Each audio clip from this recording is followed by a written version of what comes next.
Nous sommes à la 4e journée des rencontres du printemps de la Banque mondiale. On est bien à Washington DC, les gars. On vous amène au cœur de la bête où l'argent est pris et investi massivement dans certaines institutions, certains gouvernements et même parfois certains business. Parce que n'oublions pas qu'il y a un département de la Banque mondiale qui s'occupe spécifiquement du secteur privé. Mais aujourd'hui, ce que nous allons faire, c'est quoi? C'est que nous allons nous concentrer sur 2 sessions bien précises. La première, c'est la session anti-corruption qui nous tient à cœur, nous, en tant qu'entrepreneurs. Parce que comme j'aime bien le rappeler, souvent pour investir en Afrique, il faut avoir un budget corruption. Et ça ne devrait pas être le cas. Parce que très souvent, l'argent qui sort dans la corruption, ce sont des profits qui ne rentrent pas et qui ne restent pas dans nos poches.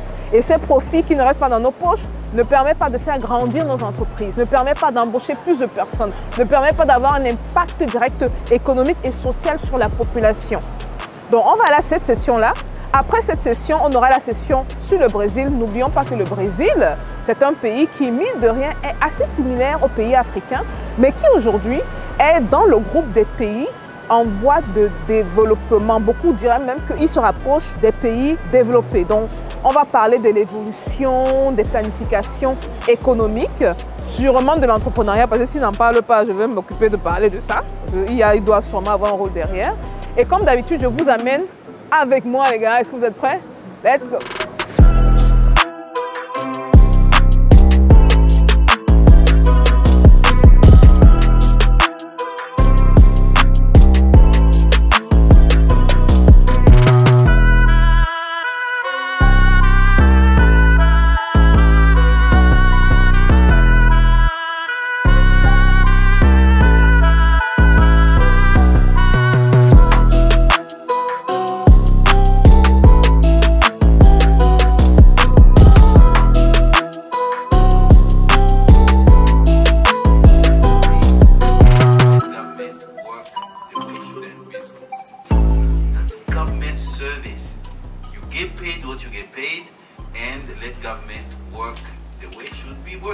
So these people, they have these excuses to just distract us from asking them to not take more than they should and invest in systems that functions. I've been in Latin America, I've been in Africa, I've been in Asia. I have seen how public procurement is done, and I can see how some of these entities can game the system in a marvelous way. And therefore the question I have, and I put myself as a voluntary, but I may be the wrong person, but we ought to rethink a bit together. What is a more strategic way of combating corruption? I know it's every country, all the countries around the world are different from each other, and therefore one has to have a decent diagnosis of about what the problem is in different countries, but we ought to be able to be more strategic in terms of the targets we follow in different countries. As we have a program called Framing a New Legislature, and we're trying to solve for corruption in the parliament and really help to build a critical mass of people who can move away from self-aggrandizement to actually focusing on governance for the people. My name is Stephanie Mbida. I'm an entrepreneur. I have a platform that gathers 3 to 4 million African entrepreneurs, and I do business in Africa. And I usually say to people, when you want to do business in Africa, you must have a corruption budget, because those are realities on the field. And I also have a community of entrepreneurs who are just tired of leaving the diaspora, going back to the continent. They're trying to invest, and just corruption eat up all the benefit, all the money they could use to grow their business or to empower other people. So I have a question. I've noticed that in some countries, digitalization can make a big difference. The more we go through tech and we digitalize the process, which keeps us away from the ones who corrupt, the better it is for our businesses. We go to the continent with millions of dollars because we want to invest, and we want to make sure that money makes babies. I hope you understand what I mean. So the question for you is to know what is the strategy in terms of fighting corruption. Let's say if we are able to bring money, for example, for anti-corruption, what will be the place of tech of digitalization on your strategy.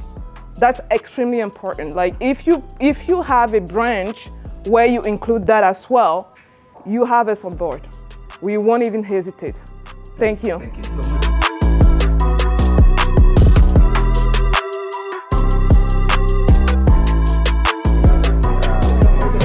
And to be true, we just tired of just seeing our money going to building people's houses or buying people's cars. It's tiring. See, I have some examples of people. I mean, for the bank, I went to Burkina Faso in Mali to work, see how they were able to harness whatever it is that they contributed in order to get that money used in the communities that they want. It's a matter of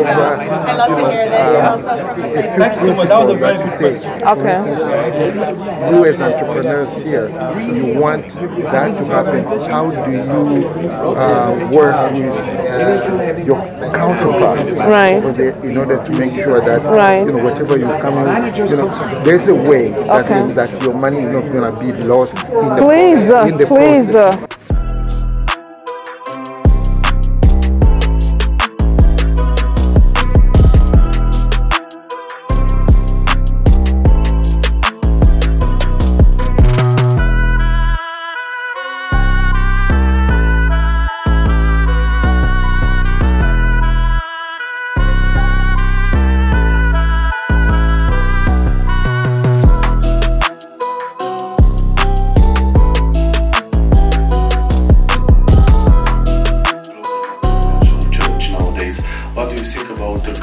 The BRICS level.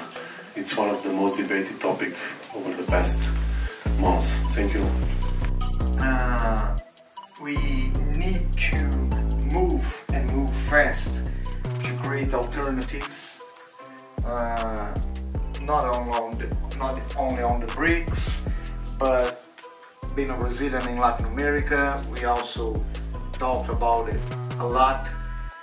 It's not easy to build these alternatives of commerce, of financing, but I think it's an agenda that is imminent, especially in a moment as we are living in, where the word money